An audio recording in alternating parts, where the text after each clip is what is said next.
2024 లేదా 25లో డిగ్రీ లేదా బీటెక్ చదివారా? సాఫ్ట్‌వేర్ జాబ్ కోసం ఎదురు చూస్తున్నారా? అయితే కోడ్ జ్ఞాన్ 100 డేస్ కోర్సులో చేరండి, జాబ్ సాధించండి. నమస్కారం అలగరి రవీంద్రనాథ్ గారు. నమస్తే అండి శ్రీ గారు. చాలా మంది కూడా ఈ మధ్య కాలంలో పెళ్లి చేసుకునే అమ్మాయి ఎస్పెషల్లీ అంటే చిన్న చిన్న కారణాలతోటే విడిపోతున్నారు, విడాకులు తీసుకుంటున్నారు. అలా కాకుండా తల్లిదండ్రులైనా లేదు అంటే పెళ్లి చేసుకోబోయే అమ్మాయి అయినా పెళ్లి చేసుకునే పోయేటప్పుడు లీగల్ పరంగా తెలుసుకోవాల్సిన విషయాలు ఏంటి అండ్ దీని గురించి మ్యారేజ్ యాక్ట్ ఏం చెప్తుంది సార్? మ్యారేజ్ అయిన తర్వాత జరుగుతున్నటువంటి లీగల్ కాన్సిక్వెన్సెస్ ఎన్నో ఉంటే మన రోజు పేపర్లోను న్యూస్లోను రకరకాల మీడియాలో కూడా మనం చూస్తూ ఉంటాం.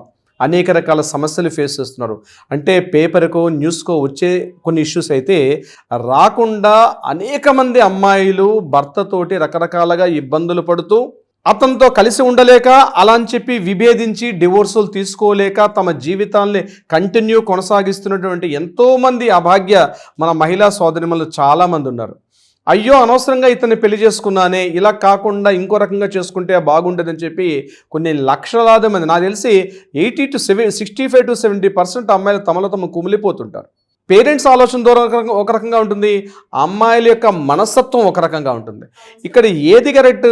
తనకు కావాల్సిన వ్యక్తిని తను చూజ్ చేసుకోవడం కరెక్టా, లేదా పేరెంట్స్ చూపించినటువంటి అబ్బాయిని చూసుకుంటూ ఆ పేరెంట్స్ని కాస్త సాటిస్ఫై చేయాలి, వాళ్ళ మాటకి రెస్పెక్ట్ చేస్తూ వెళ్ళడం కరెక్టా? ఇక్కడ నేను అరేంజ్డ్ మ్యారేజ్ కరెక్టా, లవ్ మ్యారేజ్ కరెక్ట్ అని చెప్పడం నా యొక్క ఉద్దేశం కాదు. కానీ ప్రతి ఒక్క అమ్మాయి కూడా చట్ట ప్రకారంగా కొన్ని చర్యలు ఉంటాయి. అంటే చట్ట ప్రకారంగా కొన్ని రూల్స్ తెలుసుకుంటే భవిష్యత్తులో మ్యారేజ్ అయిన తర్వాత జరగబోయే లీగల్ కాన్సిక్వెన్సెస్ అంటే చట్ట ప్రకారంగా ఉన్నటువంటి సమస్యలకి కొంత మనం అడ్డుకట్ట వేసే అవకాశం ఉంటుంది. ముందుగా మనకు ఒక అవేర్నెస్ ఉంటే, కొంత నాలెడ్జ్ మనకు ఉండాలి.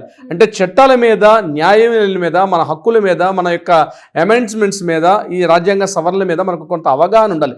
చట్ట ప్రకారంగా ప్రతి అమ్మాయి కూడా తెలుసుకోవాల్సి కొన్ని రూల్స్ అండ్ రెగ్యులేషన్స్ని నేను మొత్తం టోటల్గా 5 పార్ట్స్గా డివైడ్ చేసి చెప్తాను. ఈ వీడియో ప్రతి ఒక్క అమ్మాయి ఉన్నటువంటి తల్లిదండ్రులు కూడా చూడండి, వీలైనంత మందికి షేర్ చేయండి. ఒక వాల్యుబుల్ కంటెంట్ అయితే మీకు ఖచ్చితంగా అందే ప్రయత్నం నేను చేస్తాను. అందులో number 1 child marriage protection act అంటారు దాన్ని. 2006 ప్రకారం ప్రతి అమ్మాయి యొక్క ఏజ్ కనీస వయసు 18 ఏళ్ళు నిండవలసిందే. అబ్బాయి యొక్క ఏజ్ 21 ఇయర్స్ కంప్లీట్ అవ్వాలి. 21 ఏళ్ళు పూర్తి కాకుండా అబ్బాయి వయసు కానీ, 18 ఏళ్ళు పూర్తి కాకుండా అమ్మాయి వయసు కానీ ఉన్నటువంటి మ్యారేజ్ని చైల్డ్ మ్యారేజ్ యాక్ట్ అంటారు.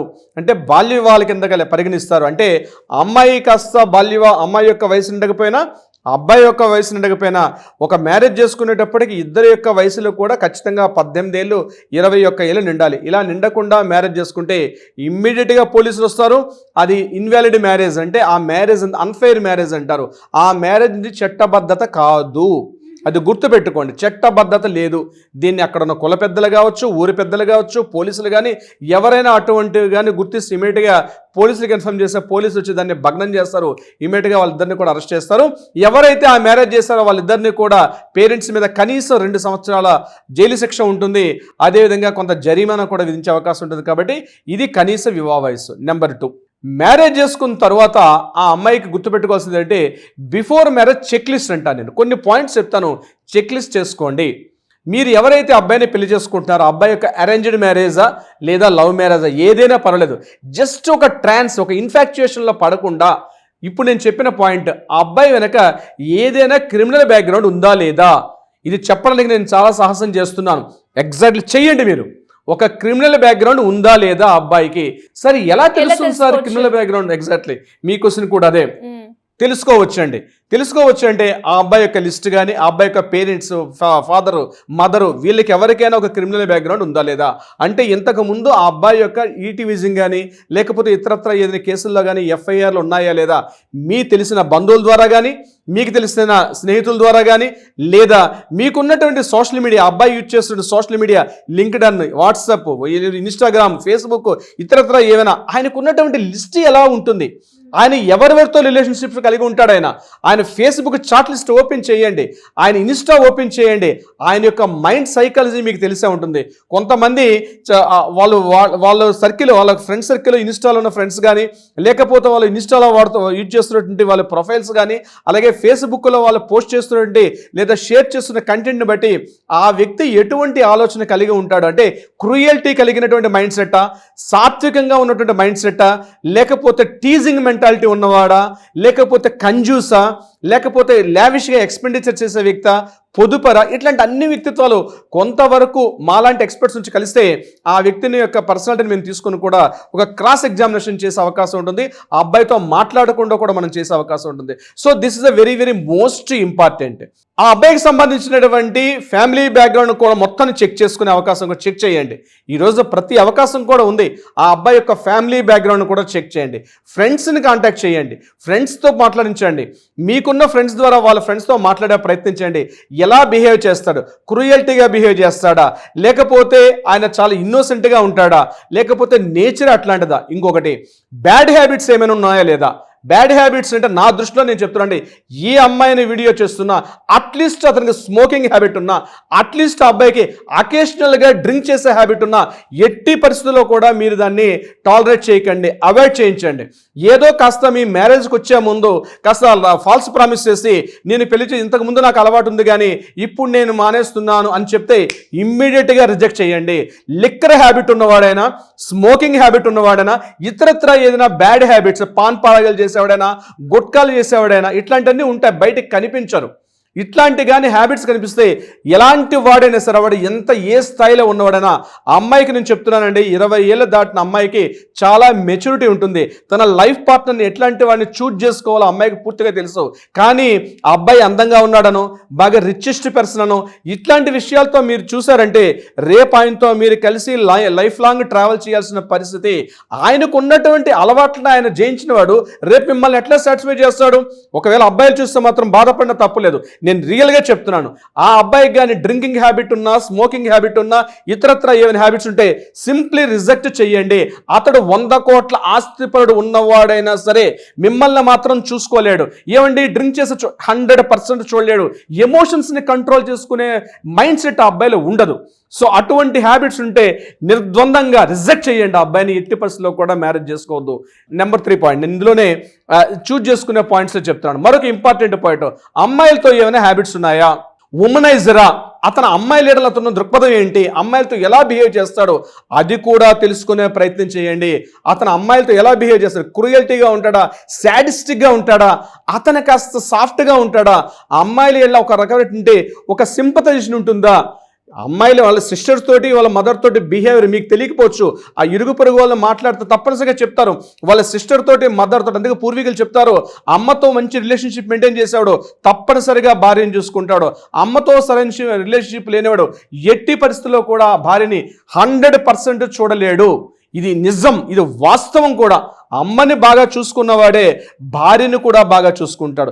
ఇది వెరీ కీ పాయింట్స్. అంటే ఒక పర్సనాలిటీని మీరు స్టడీ చేసే అవకాశం ఉంటుంది. ఇక మనం మెయిన్ పాయింట్లోకి వచ్చినట్లయితే, మీరు ఒకవేళ ఇంటర్ కాస్ట్ మ్యారేజ్ చేసుకున్న వాళ్ళైతే, స్పెషల్ మ్యారేజ్ యాక్ట్ ఉంది, 1954 స్పెషల్ మ్యారేజ్ యాక్ట్ ఉంది. ఆ యాక్ట్ ప్రకారం తప్పనిసరిగా రిజిస్ట్రేషన్ ఆఫీసులో మ్యారేజ్ సర్టిఫికేట్తో రిజిస్ట్రేషన్ చేసుకోండి. బిఫోర్ 30 days బిఫోర్ ముందే మీరు రిజిస్ట్రేషన్ ఆఫీస్ కన్ఫర్మ్ చేస్తే ఇద్దరి ఆధార్ కార్డులు డీటెయిల్స్ అని తీసుకొని అక్కడ రిజిస్ట్రేషన్ ఆఫీసర్ తప్పనిసరిగా మీ డీటెయిల్స్ ఎన్రోల్ చేస్తారు. మినిమం 30 days ఉంటుంది. మనకి ఏపీ స్పెషల్ మ్యారేజ్ యాక్ట్ 1954 అనే ఒక యాక్ట్ ఉంది. ఆ యాక్ట్ ప్రకారం తప్పనిసరిగా రిజిస్టర్డ్ మ్యారేజ్ సర్టిఫికేట్ కంపల్సరీగా తీసుకోవాలి. ఇది ఉంటేనే మీకు అతని ద్వారా ఆస్తి హక్కులు కానీ, వారసత్వపు హక్కులు కానీ, లేక ఇతరత్ర ఏదైనా మ్యారిటల్ సంబంధించినటువంటి ఏదైనా ఇష్యూస్ ఉంటే కూడా మీ మ్యారేజ్ సర్టిఫికేట్ మిమ్మల్ని ఎప్పుడు కూడా ప్రొటెక్ట్ చేస్తూ ఉంటుంది. ఎందుకంటే ఈరోజు మనం చాలా మంది చూస్తున్నాం, మ్యారేజ్ ఒక అమ్మాయితో చెప్తూ ఈరోజు పెరుగుతున్నటువంటి అనేక రకాల మ్యారేజ్ బ్యూరోలో ఉన్నటువంటి రకరకాల దీంట్లో వాడు 10 మందితో మ్యారేజ్ చేసుకుని కూడా ఇలాంటివి జరుగుతూ ఉంటాయి. So marriage certificate is very very most important. అది ఉంటేనే చేసుకుంటారని చెప్పి, ఒకవేళ మీరు ఇంటర్ కాస్ట్ మ్యారేజ్ చేసుకుంటే తప్పనిసరిగా మ్యారేజ్ సర్టిఫికేట్ తీసుకోండి. వితౌట్ మ్యారేజ్ సర్టిఫికేట్ లేకుండా ఎట్టి పరిస్థితుల్లో కూడా మ్యారేజ్ చేసుకోవద్దు. ఇక హిందువులు అయినట్లయితే, హిందువులు కానీ, సిక్కులు కానీ, జైన్స్ కానీ, వీళ్ళందరూ కూడా హిందూ మ్యారేజ్ యాక్ట్ ఉంది 1955 ప్రకారం. ఆ చట్ట ప్రకారంగా ఉన్నటువంటి మ్యారేజ్ యాక్ట్ ప్రకారం ఆ చట్టంలో లోపల మీరు చేసుకోవాల్సి వస్తుంది. ఒకవేళ క్రిస్టియన్స్ మ్యారేజ్ చేసుకున్నట్లయితే 1872 క్రిస్టియన్ యాక్ట్ ఉంది. ఆ క్రిస్టియన్ మ్యారేజ్ యాక్ట్ ప్రకారం ఒక పాస్టర్ దగ్గర కానీ ఒక చర్చ్లో కానీ మ్యారేజ్ చేసుకునే అవకాశం ఉంటుంది. వితౌట్ పాస్టర్ లేకుండా మనం దొంగతనంగా చేసుకుందాం, నువ్వంటే నాకు చాలా ఇష్టం కాబట్టి నేను నిన్ను మ్యారేజ్ చేసుకుంటున్నాను, ఈరోజు మ్యారేజ్ చేసేసుకుందాం, తర్వాత ఎప్పుడో మనం వెళ్ళి అఫీషియల్గా మ్యారేజ్ చేసుకుంటాం అంటే ఎట్టి పరిస్థితుల్లో కూడా యాక్సెప్ట్ చేయకండి. మీ జీవితంతో ఆ వ్యక్తి ఆడుకుంటాడు, అది గుర్తించండి. మీరు మ్యారేజ్ చేసుకున్నారంటే మిమ్మల్ని మీరు అర్పించుకుంటున్నారు కాబట్టి మ్యారేజ్ జరిగినప్పుడే తప్పనిసరిగా ఈ రూల్స్ పాటించండి. ఒకవేళ మీరు ముస్లిమ్స్ అయినట్లయితే ముస్లిమ్స్ పర్సనల్ లా ఉంటుంది. ముస్లిమ్స్ పర్సనల్ లా ప్రకారం వాళ్ళకు కూడా 3 పాయింట్స్ ఉంటాయి. ఒకటి అంగీకారం ఉంటుంది, రెండవది వాళ్ళకి మెహర్ అంటారు, ఒక గిఫ్ట్ ఇవ్వడం కూడా ఉంటుంది. ముస్లిమ్స్ యొక్క రూల్స్ విధానం ప్రకారం చేసుకునే ప్రయత్నం చేయండి. ఏదేమైనప్పటికీ కూడా మ్యారేజ్ యాక్ట్ ప్రకారం రూల్స్ అండ్ రెగ్యులేషన్స్ అన్నది రూల్స్ అండ్ రెగ్యులేషన్స్ ప్రకారం పాటించే ప్రయత్నం చేయండి. ఇక నేను థర్డ్ పాయింట్ చెప్పే ప్రయత్నం చేస్తాను. అది ప్రీ మ్యారిటల్ కౌన్సిలింగ్. అంటే రాబోయే తర్వాత పెళ్లి చేసుకున్న తర్వాత ఒకరి యొక్క మీరు బాగా ఇన్కమ్ సంపాదించే వాళ్ళు ఉంటారు, ఆ అబ్బాయి ఇన్కమ్ తెచ్చుకునేవాడు ఉంటాడు. ఆదాయ వ్యయాల మధ్య ఇది నువ్వు చూడాలి, ఇంటర్నెట్ నువ్వు కట్టుకోవాలి, నేను ఆఫీస్ ఈఎంఐలు నేను అంటే మనకు ఉన్నటువంటి వెహికల్ లోన్స్ కానీ ఇవన్నీ ఈఎంఐలు నేను పే చేసి ఇలాంటి షేరింగ్స్ ఉంటాయి. ఒక భార్య భర్తలు అంటే ఆ షేరింగ్లో ముందే క్లియర్గా డిస్కస్ చేసుకోండి. డిస్కస్ చేసుకోవడమే కాదు, ఒక అథెంటికేషన్ ఒక డాక్యుమెంట్ రాసుకోండి. ఎందుకంటే ఈరోజు మనుషులు నమ్మే పరిస్థితులు లేరు, డాక్యుమెంట్ నమ్మే పరిస్థితులు మాత్రమే ఉన్నాయి. ఒక డాక్యుమెంట్ తీసుకోండి, ఒక ఎవిడెన్స్ రాసుకోండి. మీ తరపున మీ బ్రదర్స్, మీ ఫ్యామిలీ మెంబర్స్, ఫ్రెండ్స్ ఎవరైనా అథెంటికేషన్ పెట్టండి. కేవలం మీ ఇద్దరి మధ్య మాట్లాడుకున్నాం, ఇతన్ని బ్లైండ్గా గుడ్డిగా ఏ మగాడిని కూడా నమ్మకండి.